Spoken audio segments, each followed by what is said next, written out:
Thanks for coming, everybody. My name's Fritz Klassner. I'm with the Office of Maunakea Management, and we'll do some brief introductions here before we get started. Tonight, we are privileged to have Kālepa Baybayan, who's the navigator in residence at ʻImiloa Astronomy Center, and has spent many years sailing on the Hokule'a as a navigator and in other aspects, and I am going to defer to Kālepa to tell you about all of that rather than try and mispronounce a few words and make a few other errors. So I think Kālepa is more than capable of talking about that. So with that, thank you very much for coming tonight, Kālepa, and thank you all for coming. Even though it's a dark and stormy night, hopefully by the end of the evening we'll be able to find our way home. Well, thank you for showing up tonight on this rainy day. I had to drive from Kona this morning. So,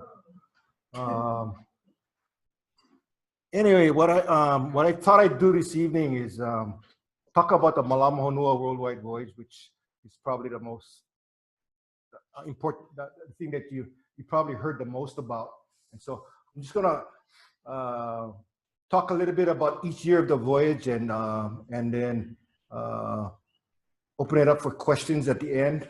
And I'm not going to really talk very much about navigation. So if you want me to answer questions about navigation, we'll save that for the end. Okay. Anyway,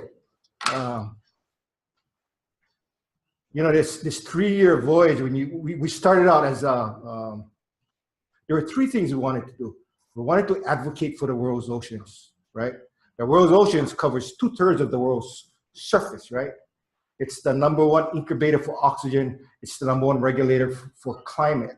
And so what we wanted to do was become good students and to advocate to the communities we visited for their part in doing good stewardship projects about taking care of the world's oceans. That's one thing. The second thing was wanted to become an educational organization. So as we move from communities to communities, we would meet with different groups or schools or anybody that was doing good stewardship work and collect their stories and post it online. So that at the very end of the voyage, we'd have this whole collection of videos that kind of made us feel like there's a network of like-minded organizations that are doing good stewardship work. And the third thing was, whenever possible, we wanted to engage with the indigenous communities of the land, because they know that the place the most. So, but there was one story that kept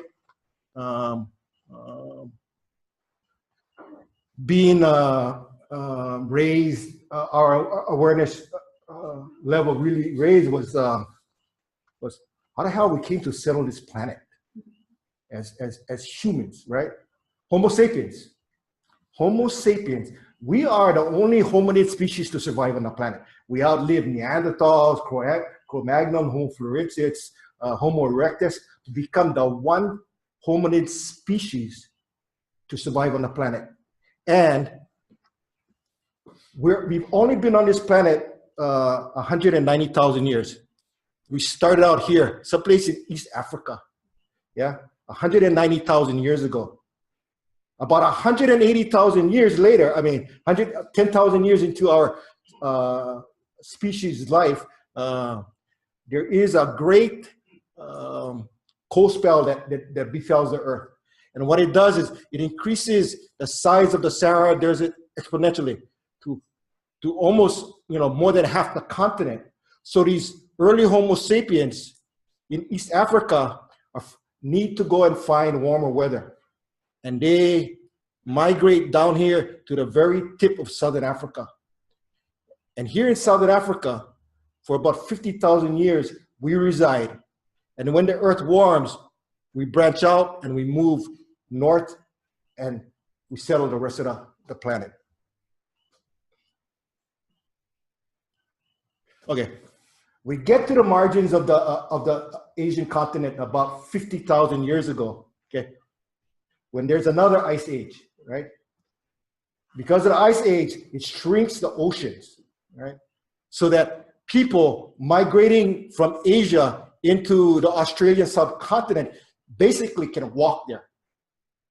They're pedestrian. They don't need any kind of ocean technology. They basically walk into Australia, right? About 50,000 years ago. And then the earth warms and it fills in all these channels with water. Now, the ocean passes about 50,000 years ago. There was probably one ocean pass that was 40 miles long. But 40 miles away, you can see that visually. And you can basically create a very, very crude raft and float that distance.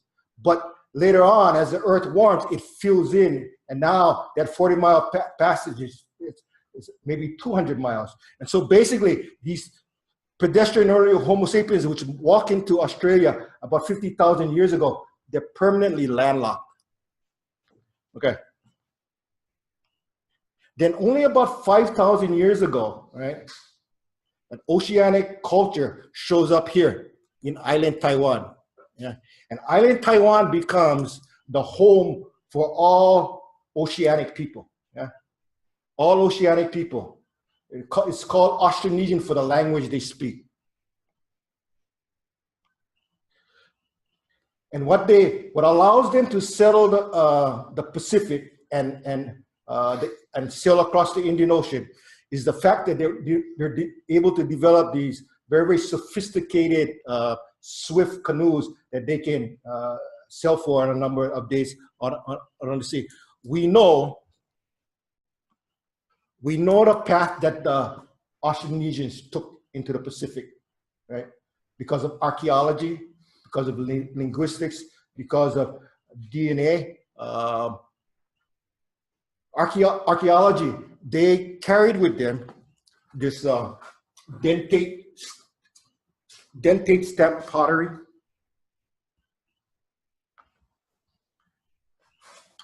And pottery breaks. So there's a trail of this lapida pottery that leads people from island Taiwan into the South Pacific. And that's the trail, the footprint.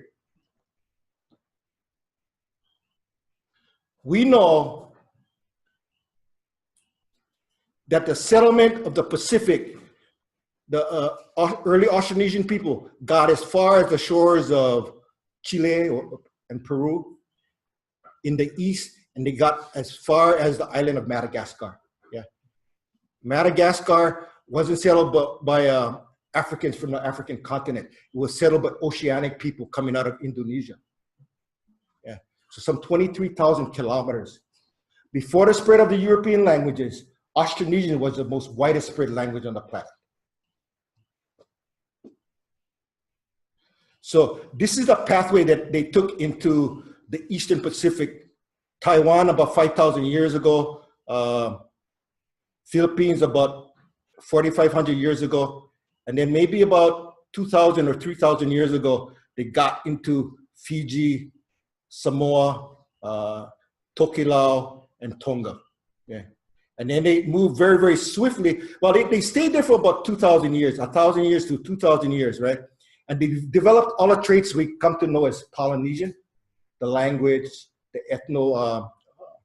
ethnocentric practices that the culture inherited. And then probably about 2,000 years ago, they moved into Central Polynesia. And then only 1,000 years ago did we get to Hawaii in the north, New Zealand, Rapa Nui in the southeast, and maybe only 800 years ago did we arrive here in New Zealand, right? These are the last places to be settled. Yeah.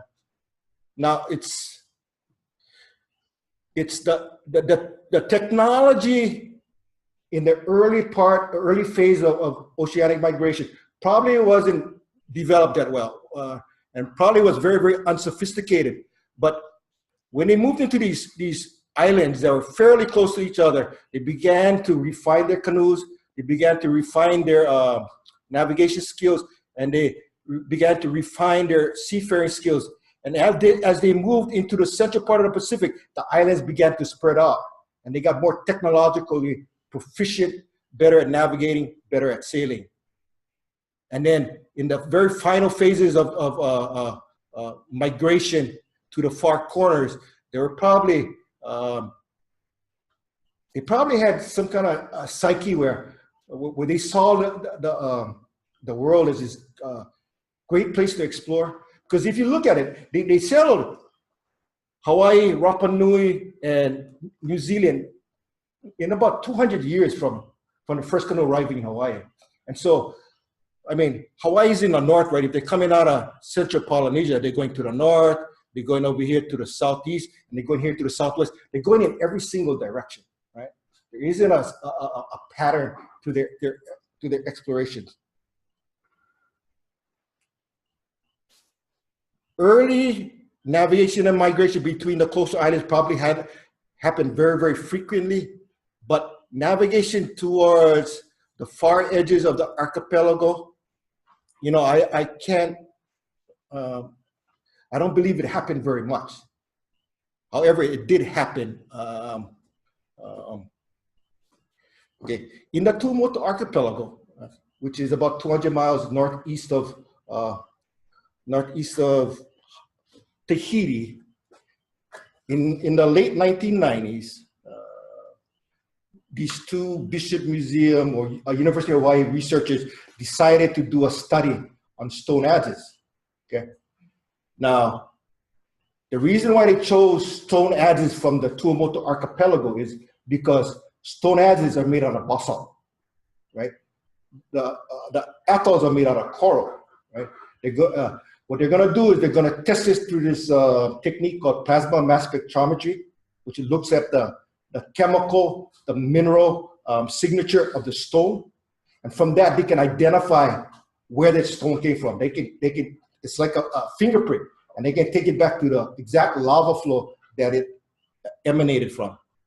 So this is Napuka Atoll. Yeah, this is where they had 19 stone adzes. They found one of the stone adzes came from Napuka Atoll, right? This is a string of heavily populated islands. This is a lonely atoll all by itself. This is Tahiti here.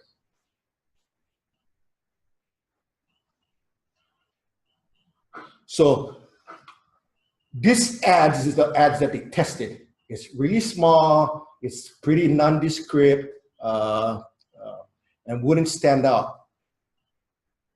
But when they applied this process of plasma mass spectrometry, what they identified was this particular stone adze had its origins on Koho'olawe. Yeah, a place called Kealai Kahiki, means a road to foreign lands. Okay. So in 2014, we start out sailing from Hawaii to Tahiti. Now, I don't think ancient Polynesian seafarers sailed very much along this route. We know they had to have found the islands because we're here, and they had to have made one trip back to Tahiti because the stone adze is there, right? But I don't know how many trips in between they did, right? It is statute miles. It is 2,600 miles from Hawaii all the way down to Tahiti, okay? Tahiti is 400 miles to the east of Hawaii. This is the longitude of Tahiti. So the thing about sailing from Hawaii to Tahiti, it isn't really an exercise in navigation. It's more an exercise in how proficient you can sail your canoe. Yeah, we always talk about navigation. I tell you, it's all about sailing. Yeah, it's about understanding the angle of attack to the wind. The winds come in the northern hemisphere come from the angle of east-northeast, right? Down here around the doldrums, in the doldrums, it comes out of the direction of east, and below the doldrums, it comes out of the east-southeast. And so you basically sail your canoe as hard into the wind as possible in the hope that you're gonna run into one of those small islands on the far end. And once you find one island, then you can plot your course to Tahiti. Okay.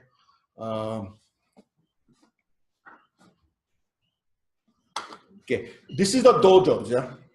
The doldrums is about, okay, here's your northeast trade winds, east-northeast trade winds, here's your east-southeast trade wind. The doldrums is a place of convergence. It's where the winds come together, right?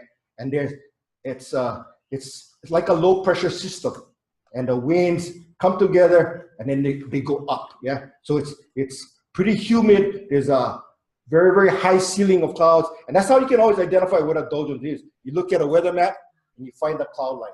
That's what a doldrums is. But coming from Hawaii, yeah, you're sailing at an angle to the east-northeast winds. As the winds enter the doldrums, they become more north.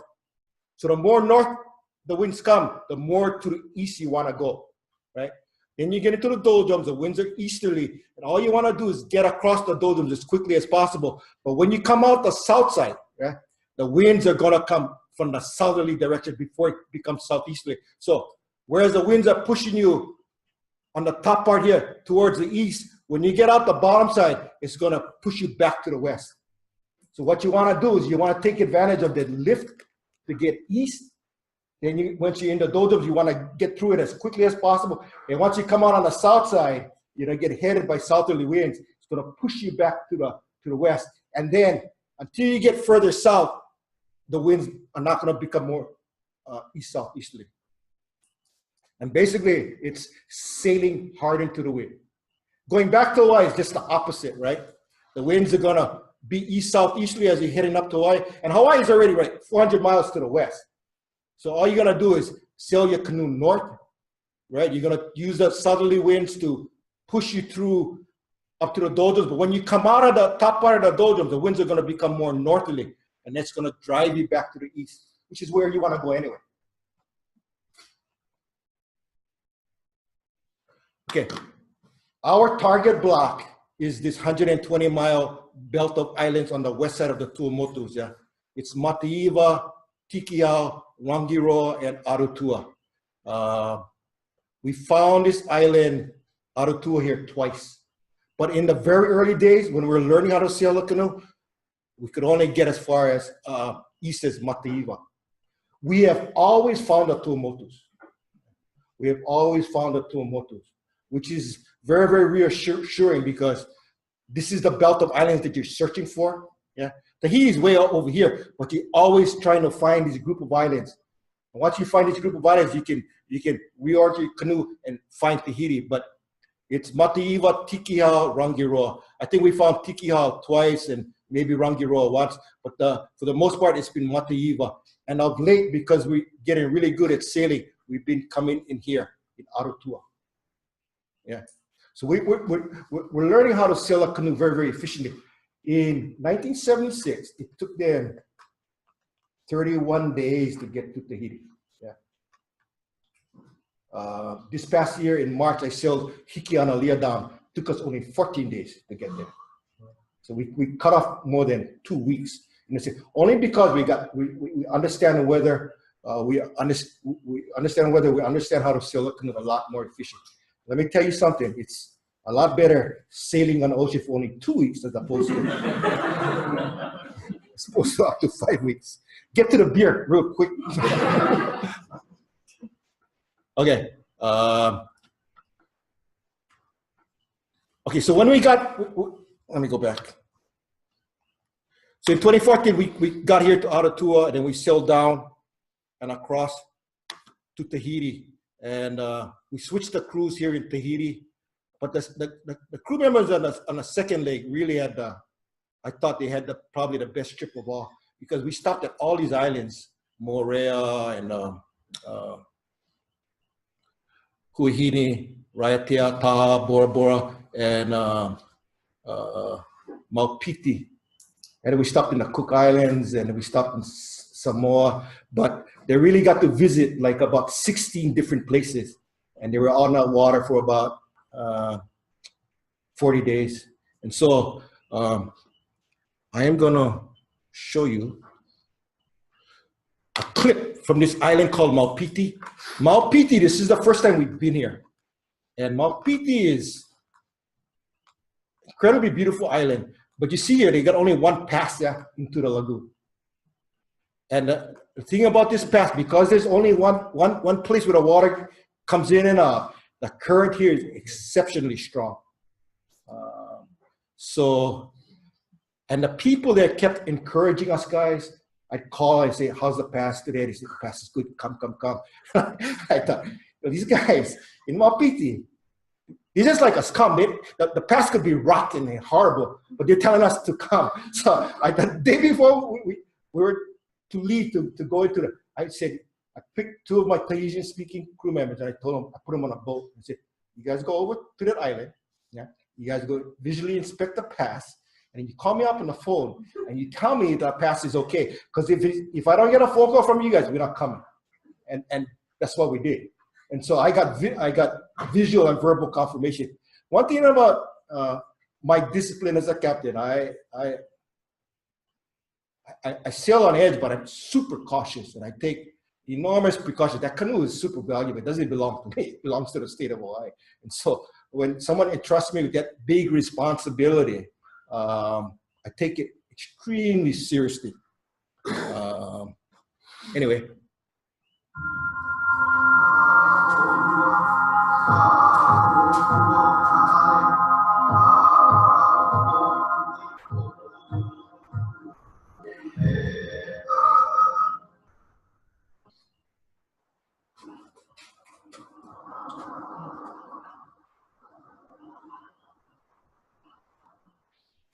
Good morning, crew. How are you doing? This is ʻImiloa, coming from a small little Mutu outside of Tahiti, this beautiful island. We're about to go do some stone fishing. From what I've been told, it sounds like it's similar to what we call pai. There is a fence, looks like it's leaves or coconut fronds set up, and there are these oakus. And what I thought this morning was pushing folks to 10 pounds on an end of a string that will be hitting the water hard with and trying to scare everything into these basically corral style local nets. And we're about to get started here. I just see everybody gathering up behind us, and it looks like a lovely day in Tahiti.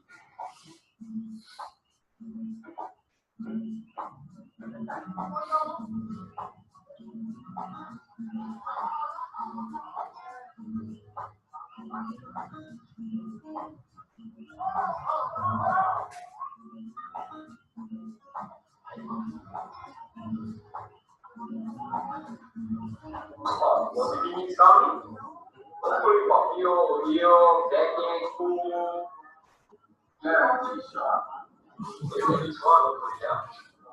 I've heard stories that it's been years, decades, that they've done it. They basically take the rocks online and basically throw them in the water to scare and herd all the fish toward what was a coconut palm frond head or fence net. Net is a bit of a large word because it's not sewn together and it will not trap anything as much as it's just a visual barrier for the fish so they can herd it into a corner. I say it must be like a 300-yard fence on each side along very shallow sandbar, which maybe very fucking high. And the rest of the community lined up against these two fences, and as the boats came in, they kind of just closed it off, tied it off, and these palm frond fences were slowly built towards shore. And I would say within the first 10 minutes after they closed it off, I saw some pretty darn good sized papio. The other side said they saw a big school of eel, the ulu. I mean, several species of fishes were in there and a very good size. Right now, but with excitement and everything else goes, and you're trying to organize it, 1,000+ people, tourists and everything else, the frond is supposed to be dragged in the water, kind of like a Hokule'a, to kind of herd the fish to shore into shallow water. The bigger fish tend to fall all the holes, moving the frond and low in the water. You kind of pick them up, so some of the fish probably went under. Short story, by the time we had everything food in, there was enough breakages, enough net lifting, and everything else that probably most of the bigger fish got out, but I did physically see them.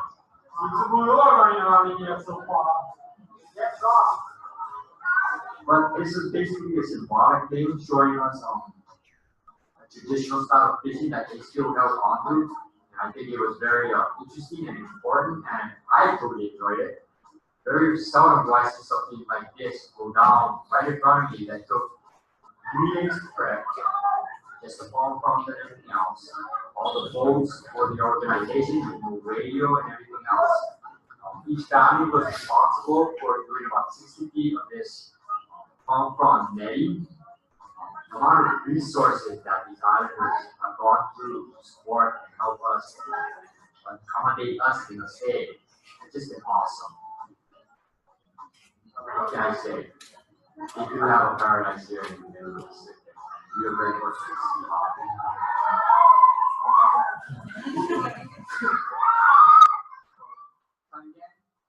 Aloha, enjoy. Yeah, so that whole exercise of stone fishing, they hadn't done it for about 15 years, but it's more of a social gathering than it is about catching fish, right? It's about visitors coming to the island and joining with the local people and just doing an event together. So it was just an exercise in the social welfare of the people. But me and Onohi Paishan, who was the captain of Hokule'a, I was the captain of Hikianalia, we were given the honor of spearing the first fish. And so one big fish pulled up right in front of me, right between my two legs. And when I was just about ready to stab it, the mayor grabbed my arm and said, no. So, and then all the fish got away. We didn't catch one single fish that day, except a really, really small fish. So this is the Worldwide Voyage, right? That was 2014. Then in 2015, we sailed from New Zealand all the way across to Madagascar and around South Africa. In 2016, we came across the Atlantic Ocean and then spent about, I think 6, 7, maybe even 8 months here on the East Coast. And then in 2017 was back across the Panama Canal into the Pacific. And once we got to the west side of the Panama Canal, we're basically home. And it's just a hop, skip, and a jump home. And so,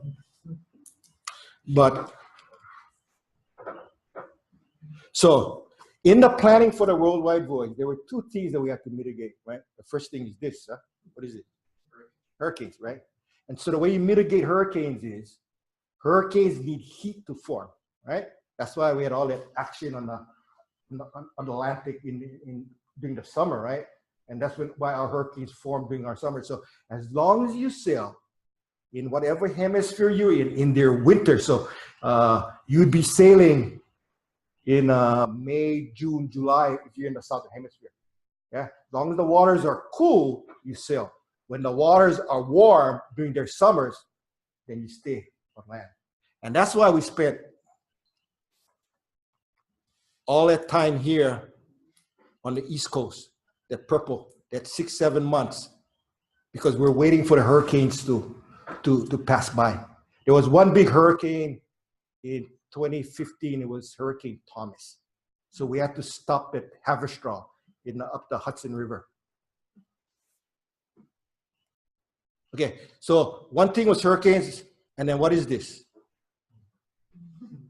What is that? Pirates, right? So the most incidents of piracy is here around Somalia. Yeah, Yemen. So because of all the incidents of piracy, there's also piracy in Indonesia, yeah, and around the Philippines. Yeah, we sailed around South Africa, yeah, to avoid piracy. So Africa was probably the most amazing place I've been to on the whole three-year voyage. And I just got to share a little bit of story about South Africa. It was the most amazing place we stayed, but it's the most dangerous place to sail around. Right? This red line here is the direction of the Gules current and the winds. They come down this way. Yeah. They come down the east side of Africa and they come very, very quickly. As long as you have good weather and the currents with you, you're doing good. But when you have storm systems that come across the Atlantic and wrap around the South Africa from the west to east, where you get that collision of the Gules current and the weather systems coming around, it makes for the largest rogue waves in the world. The largest rogue waves in the world. Yeah. These rogue waves snap ships in half. And Hokule'a is a small craft. We cannot take that kind of abuse. So this is only 600 miles around South Africa, but it took us almost a month just to go 600 miles. Yeah. We would go from one city to the next, yeah. Maputo to Richards Bay to Durban, Durban to Port Elizabeth to Muscle Bay to Simonstown, then around to Cape Town. And we did it. What you do is you sail in the good weather and then you pull into port. And they tell you, no matter if the weather is good, you pull into port and you be disciplined because the weather's going to turn bad. And you wait for the bad weather to come. And on the last day of the bad weather, you get out and you go to the next port on a period of good weather. And then you stop. And even if the weather is good, you stop. You be super patient and super diligent. And that's why it took us a month to get around here. Yeah. These are only like a day sails. You know, this was probably the longest sail, maybe not even 48 hours though. But you get going real quick and you pull in and you wait. But in my research about South Africa, I came to understand about a story about the place in which we Homo sapiens began our journey as humans. So I'm going to show this a quick video clip about our visit, one place in South Africa that we visited.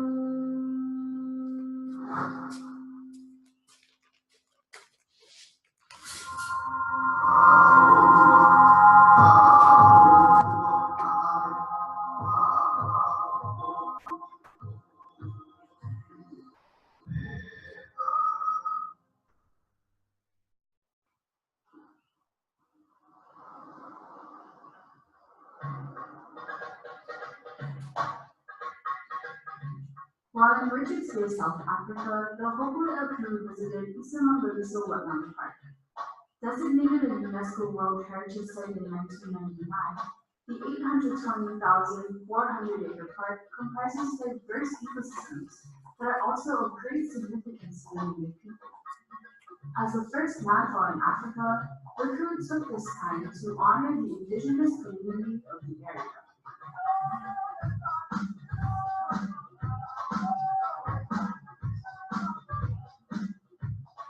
Why was it necessary to pay respect to the people of this land? Well, because of the visitors. And we expect no less from others to come to our land. And so it's mutual. You know? The respect must be mutual. For us, our opportunity to express to them our intent is positive, it's good to along. Zulu tribal elders accompanied the crew on a tour of the park and invited them to share in their culture. Very nice to be able to share this with the elders and the people of the area that came with us. One of the great things about today was to be able to exchange with other peoples who are bringing back their culture as much as they can and regaining control of their land. It's important that we understand each other and how we both share the same sort of cultural values that tie us to our land.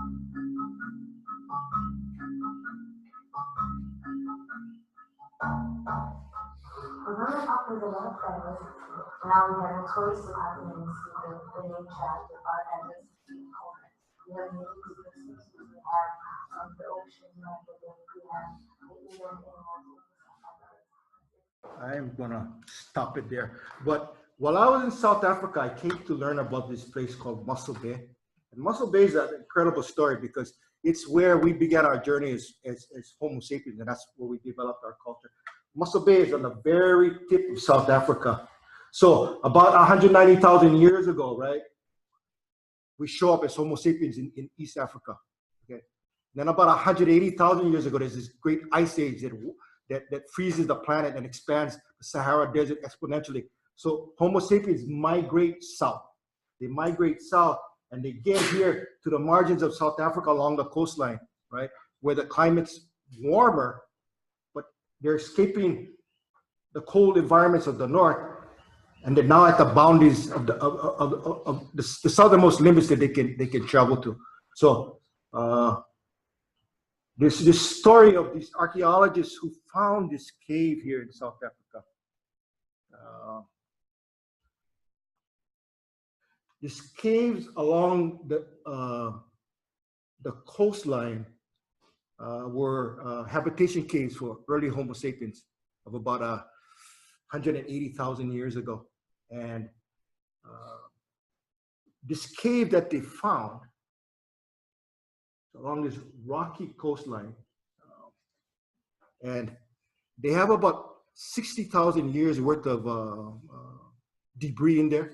So from about 180,000 to about 120,000 years ago, and then it stops.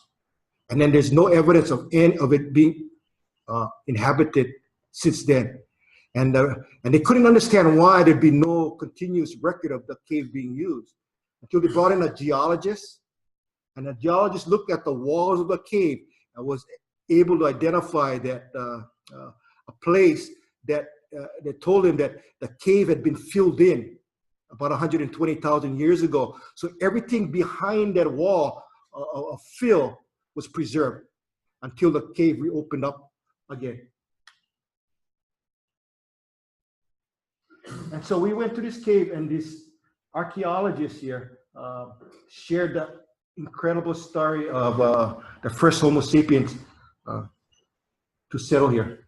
So you got to imagine 180,000 years ago, these early African Homo sapiens are migrating to the south, and they get to the margins of the South African continent around the Mossel Bay area. Okay. And here along the margins, they lived there for 60,000 years, and they developed all the things we come to know as being human, right? Language, right? Sitting around campfires, language. Now there's probably bands of these Homo sapiens. We come from a pool. The human population of this planet comes from a pool of about only 400 Homo sapiens. Yeah, 400 Homo sapiens. That's how close we came to extinction. Yeah, 400 of our ancestors is what we are derived from. But they're developing language, right? And so, what do humans like to do the most? That's language oriented. What do you guys like to do the most? Talk story, right? So that's how they're developing the language. They're talking story, but there's all these bands of maybe 20 people in one cave, 20 people. So what are they talking about? Can you imagine what they're talking about? They're talking about the 20 other people that are living down 2 caves from here, right? They're making up all kinds of stories about who's sleeping with who and who's getting lucky. That's how humans are, They love to gossip. So they're developing language. Okay? They're also developing these really finely shaped tools that were thought only to evolve around 40,000 years ago. We now know that these tools must have been in production about 160,000 years ago. And they make art. They make ornaments, a body of ornaments. But here along the South African coast, humans become aquatic. Yeah, they learn how to tap the rich resources of the world's oceans. Around South Africa, there are beds and beds of abalone. There are these huge opee shells. I was at the Cape of Good Hope, and this guy was taking me around, and nobody was picking opees. And I said, "How come?" He said, "Well, we don't eat that." So I was just going haywire, harvesting all these 120,000 or 100,000-year-old opee shells. I was going bonkers. But so we become aquatic. And the thing about seafood is that seafood is high in omega enzymes, and omega enzymes helps to feed the brain. It's like fertilizer. So as we're developing our human culture, we're also eating a diet that is high in omega-3 enzymes. Okay, and then on these large beds of kelp, which can help buoy the body, we learn how to swim, and we become aquatic. And it happened here in South Africa. And so that was about at about 120,000 years ago, as humans began to explore, and as the earth warmed, probably a few of them ventured north found better environment to live in, came back to the tribe and said, "Follow me," and that's how we got led out of Africa. Okay, so that's 2015. 2016, I got on board the canoe in Natal, Brazil, and came up to the Virgin Islands, went to Havana, Cuba, and then across to the Florida Keys, and then I got off, and I got back on in Virginia in 3 weeks. But we spent a number of weeks here in Washington, D.C., New York, up here, Mount Desert Island, across to Nova Scotia, New Brunswick, came back down, went up the Hudson River, to the Erie Canal, Lake Ontario, up the St. Lawrence River, up to Montreal, and then all the way back down Lake Champlain and to Haverstraw. We had to wait for the hurricane to pass. And then I went home for a few weeks and then got back in around Virginia and took the canoe from Virginia all the way down. This is the Intercoastal Waterway. It's a waterway that's on the interior, so you don't have to go out in the ocean. And got the canoe all the way back down here to Miami. And then we came back out through Panama. And the one big thing about 2016 was that our crew that flew up to Virginia, we flew up the day after the national elections. So the day after Trump was voted president. And I told everybody on the canoe, our mission is to get the canoe through the Panama Canal before Trump says something stupid. And they close the Panama Canal down on us, and then we're going to be trapped on the East Coast. So that's our mission, is to get the canoe through the Panama Canal before he's inaugurated. Anyway, and so we did. And so we stopped in New York, and we stopped in DC, and it was the whole trip on the East Coast. Once we got to Florida, it was we were under auxiliary power, so we had a pleasure craft tow us guys up the river, and I'll talk a little bit about that. It's easy because there's no sailing, and you just being towed, and the canoe is a barge behind a towboat, but it's extremely challenging because when you're pulling into a dock, and that escort boat stops its engine, then you're just floating, and you're at the mercy of the ocean current. So you got to have a good plan, and everybody in position to make sure that we touch safely. Anyway.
But the most challenging part of the whole day was dropping the rig.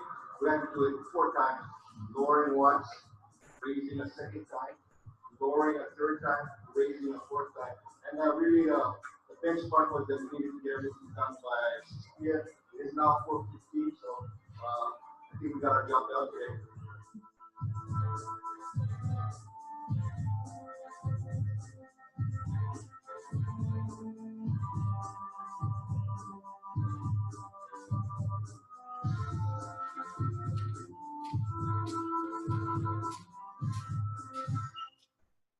So I want to just show one more video real quick about another story that we captured when we went up to Nova Scotia and New Brunswick.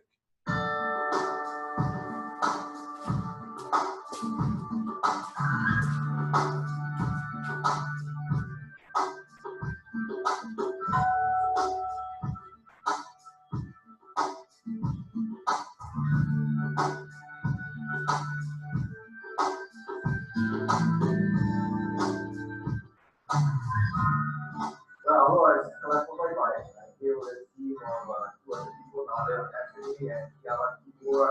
And we are on the shores of New Brunswick in a place called Hokule'a. And what's so special about this story that we're attempting to capture is amazing change in time. But here in the Bay of Fundy, you get a higher than average tidal range because of the unique geography of the bay.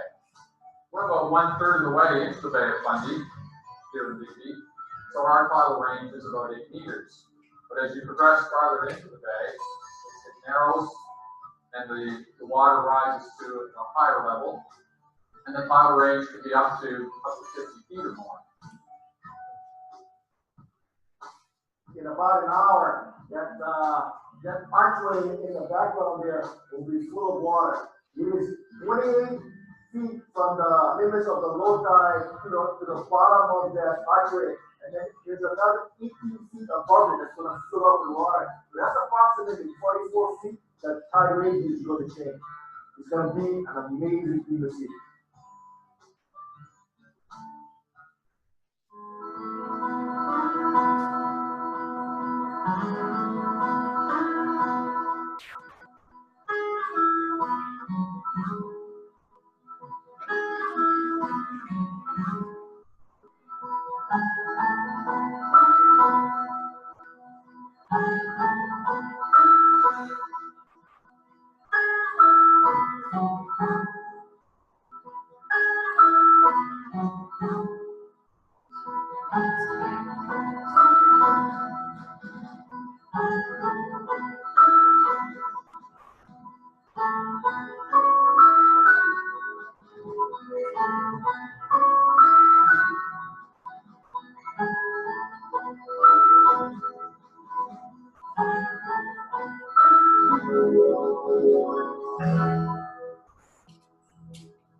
So I'm gonna wrap things up real quick.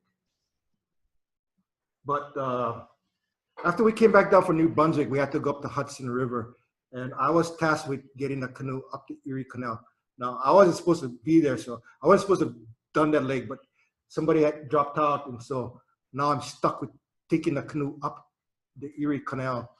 Never been up a canal before, never much been up a river, so that was an incredible challenge. And even though we're being towed, you're still responsible for the two boats, right? You as captain, right? And again, what I said was, every time you stop that canoe, you have no propulsion. You got to get everybody lined up so that we can get the canoe safely on dock. Because I've been in some places up in the rivers where you stop the propulsion too soon and the canoe is just at the mercy of the current, and you go swinging hard into the dock and you bust fenders. So in preparation for going up the Erie Canal, I rented 2 cars and I took my crew up, and I told them, unless we're comfortable and confident that we can get the canoe up there, we're not going to do it.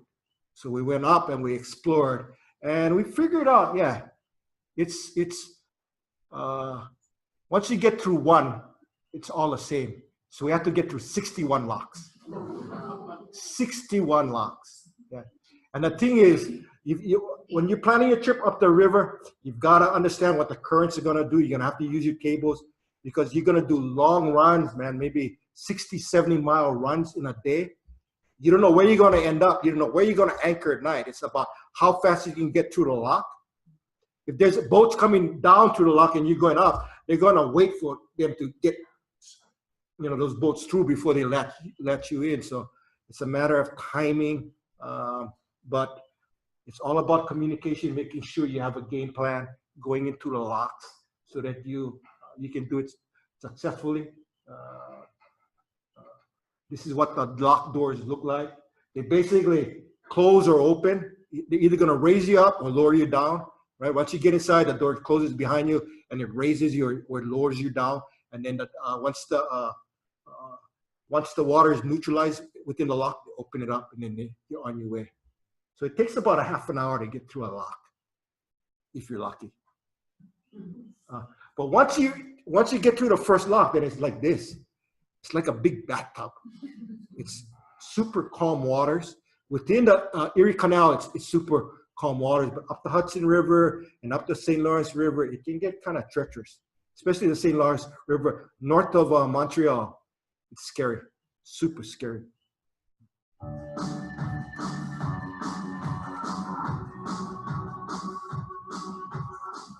Traffic on Oswego River, for about 24 miles towards the north, it will take us up to the area in our reproduction traffic.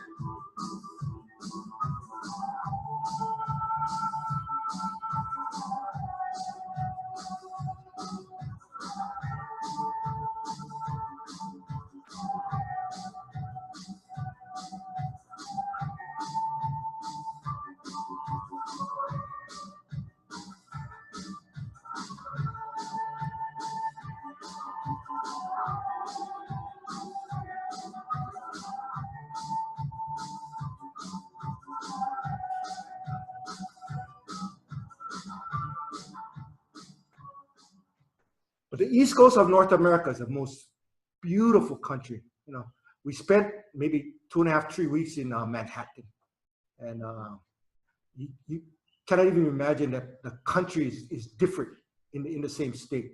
But as you get north, away from the city, oh, it is just so beautiful. Cornfields that go right up to the edges of the canals, and the people are extremely friendly. A lot of them are Trump supporters, though. Because you drive by their houses and you see the vote for Trump signs. But, and I kind of thought, well, we're not going to get along real well with these people up here. Oh, they're the most awesome people, most humble, most giving. So I'm just going to show this last video clip.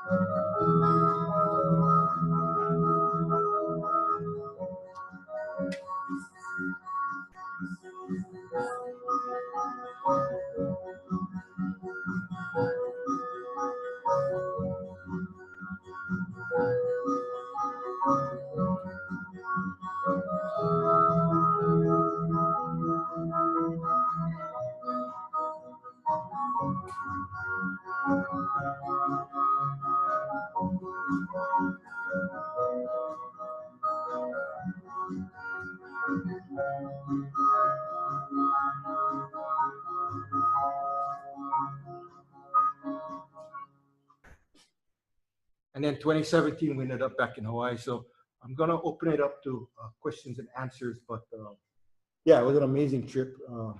One thing I kept telling the crew, though, a tropical canoe has got no business being that far north. Really, we had no business being that far north. I mean, when we showed up in November, in November of last year in Virginia, I mean, we woke up in the morning and there was ice on the deck. I mean, it was ice. It was, in the 30 degrees. So, you can turn on the lights.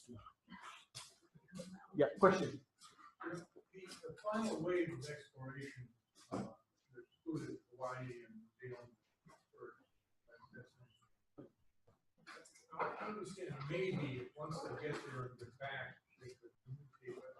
How would they know there was anything out there? Yeah, so the question is really about how did they know that the island existed beyond those horizons? It was just based upon You know, when they came out of Asia, right, Taiwan, Philippines, they sailed in the direction of the prevailing trade winds, right? And all these islands were already settled, like these early pedestrians that had walked out there 50,000 years ago. But they kept on sailing in the direction of the prevailing trade winds because canoes like to sail actually upwind. And then they finally came to a place where there was no people on the island, uninhabited island. And then really it was just because of that they found a one uninhabited island. They understood that if they kept on sailing in the direction of the prevailing trade, that they find more and more uninhabited islands. Okay? And there's a cultural practice within Oceanic people. It's called primogeniture, where the eldest sibling inherits all the wealth of the previous generation. So if you're a younger sibling, you want your own kingdom, you gotta go on. So that's one of the many reasons. Yeah. Question. Yeah, I was just wondering about the sailing part. You say that now you can cut days off. Isn't part of that because maybe in the 70s when we went to Tahiti, they used traditional sails, but now we're using more modern Marconi rig to some extent. Doesn't that help? That's exactly right. Okay. We use a Hokule'a. They use both traditional and Marconi rig sail. So they'll pick up the boom and put up a Marconi rig. Especially if we're not making good windward direction, so we'll go with the Marconi rig sail. And for me, I only grew up sailing with crab buses. So when they introduced the Marconi rig, it felt very unfamiliar to me. But I understand now that for sail efficiency, yeah, you want to use non-traditional sails. For us, we use the traditional sails and spend another 2 weeks on an ocean. But then we use all kinds of head sails too, and I use combinations of head sails and traditional sails in between, and more head sails in between. So I put up a lot of sails. I've been known to run 7 or 8 sails. So do you just keep the different sails on the Hokule'a? You'll switch them depending on the weather and how quick you need to go? Yeah, on Hokule'a, we have a sail locker, and we have way too much sails on Hokule'a. I would never, it was my choice. I would never take them myself. We take like about 22 head sails. Whoever's going to use 20 sails, right? All you need is a few sails, a big one, a medium one, and a small one. And then switch out between your crab claw and your Marconi rig sails. Because that's also added weight, yeah. You gotta carry some. Yeah, you mentioned that the migration started from Taiwan. Yep. Now, I grew up in Hawaii, so I know that there are Chinese-looking people and there are Polynesian people. So Taiwan people are Chinese now, and there were different people before. Well, they're native indigenous Taiwanese people is who we come from, right? But our people, before they came to Taiwan, they came out of South China, right? And then they distinguished that Austronesian culture as being starting in island Taiwan. I don't know what that is. We definitely came from Taiwan. I don't know why they don't take Austronesian language people back further to South China. But they, we practice almost the similar practices in Taiwan, the indigenous people, as we do in the Pacific. We eat the same kinds of food. So, yeah. So if you're Hawaiian, I don't know how much Hawaiians we get in the room. Me, 1, 2, 3. So you guys are all Pake. You guys are Chinese. So yeah, yeah. Another question? Oh, you go. Did you have a backup photography boat or something? I'm wondering if that was great. There's some incredible time-lapse photography and stuff like that. Well, we had a drone. You had A drone. Oh, okay. So I'm not sure if there were drone shots, but we did have a escort vessel follow us from New Zealand all the way up to Florida. Yeah, and so we did put a photographer on that boat, and then when we were on the East Coast, we had our pleasure craft that did photography for us. Yeah. I tell you a story. The first time we flew the drone, a girl on the, well, we won't talk about it. But she put it on the back on the solar panels. And she went to fly it, and it went off the deck, went upside down, and went down in the ocean. And then she ran away. She put the propellers on backwards. It's a very expensive mistake. Okay. I was really shocked to hear about the, like when you said talked about pirates and piracy. When I think of pirates, I think of like Caribbean and Hollywood stuff. What do you mean by that? Like Pirates like what's that show about that captain that had his ship hijacked? Captain Phillips. Captain Phillips, Tom Hanks. Yeah, that's how they come out of fishing boats and they get close to the ship, and they hook a ladder onto the freighters, and they'll climb up and they'll take the ships hostage. Yeah, but that's now kind of de-escalating, and they're doing more land-based piracy, like holding people hostage in hotels and things like that. So, yeah. Do you mind saying something of the difference in navigation that Mao learned compared to what Nainoa? Okay, yeah, so there's actually, you're hearing it from a navigator, so I can be truthful and honest, right? So there's really two systems of navigation, right? Nainoa's system is the system that I learned with, right? Now, Nainoa developed his system purely based upon academics. That's because at the end of the 1970s, when the canoe got to Tahiti in 1976, Mao left the project, right? So there was nobody to teach Nainoa, right? And so Nainoa sailed back home to Hawaii without a teacher to share his knowledge. So Nainoa decided that he was really interested in navigation. So he took a course of studies and developed his own major in liberal studies about navigation, that he's going to develop this navigation system. And so what he had to rely upon is academics. So hard sciences like math, physics, astronomy, meteorology. It's all about understanding weather. In fact, Nainoa Thompson is by far one of the best meteorologists in the world. And he's talk to him about weather. He understands weather really, really well, because weather propels the canoe. So his system, I would call his system non-instrument navigation, which is navigating without the aid of instruments, but everything else, mathematics, being able to be super precise. So our local navigation is between Hawaii and Tahiti. That's the new local. It wasn't like that a long time ago. But our new local, because we've done it like 8 times already, is super familiar. He can plot the change of latitude for almost every degree that you're moving along the course line, right? So he's super, super precise. So when Nainoa was ready to navigate in 1980, something didn't feel right with him. So he went and talked to his dad, and his dad said, well, after analyzing what the issue was, well, it's obvious that you need to go get your teacher back. You need to go to Micronesia and get Mao.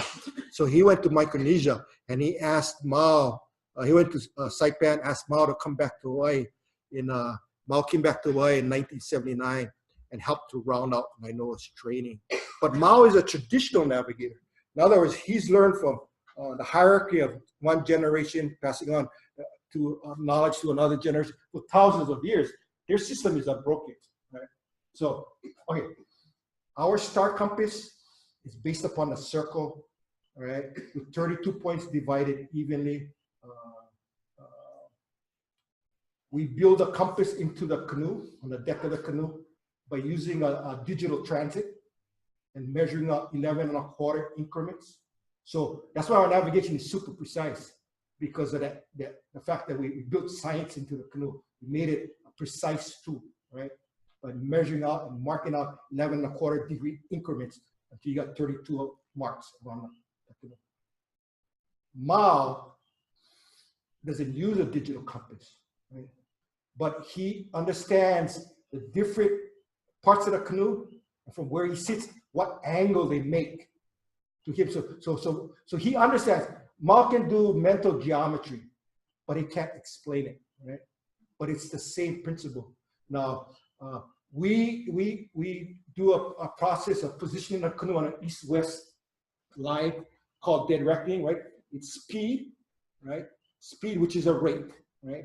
Let's say we're going 5 knots. And the way we measure the rate is we take the distance between the last cross piece, the last yaku, and the front yaku. It's 40 feet. And we measure, we count how long it takes for a bubble to float from the back yaku, no, the front yaku to the back, right? So if it, and a base number is 25. So if it takes 5 seconds for the bubble to float from the front of the canoe to the back, you divide 5 into 25, and that's 5 knots, right? If you go 5 knots for 12 hours, you've gone 60 miles. In 24 hours, you've gone 120 miles. That's algebra, right? Mao can't figure out rates of speed. In fact, I don't think he even can tell you what the speed of the canoe is, but he knows and understands the rate of speed. He knows how long it's going to take you, how many moves it's going to take you to go from one island to the next, right? And that's how he understands a race. We do also we do this thing called a series of offsets. If you want to go this way, but you're actually going one bearing point off in 120 miles, you've gone maybe 118 miles on a northward course, but you're 24 miles off. Mao doesn't do that. He doesn't use a table of offsets to figure out how far he's to the left or to the right of his line. What he uses is his imagination, and he sees the canoe as not a moving vessel on the water. Rather, he sees the islands moving around it. Yeah, so it's just different contexts that the navigation works through. Mao's is more of a feel, more visual, and Nainoa is visual, but it's processing information based upon science and mathematics. It's what Nainoa is most comfortable in, and it's what Mao's most comfortable in. And what I'm trying to get is get the apprentices to understand Nainoa's system as a basis for understanding what Mao does, and get the two systems to work more closely. Because quite frankly, the Nainoa is grounded in his system because he developed it. But all the other navigators, like the other guys underneath them, were more closely aligned to Mao's tradition. Only because it's Nainoa's system of understanding means you got to process a lot of information. It means you got to study a lot. You got to do a lot of mental math. And me, I'm not good at math, but I'm good at finding islands, and that's all that matters. That's all that matters is finding an island. So. Did you use a different star compass in the Atlantic? Well, no, we use the same star compass. As long as you're in the tropics, your compass works. But once you're move out of the tropics, then you got to tweak and when we're going up rivers and inland waterways, you're not using traditional navigation. You're using GPS and stuff like that. We're not suicidal. You got to be smart. That's the only way you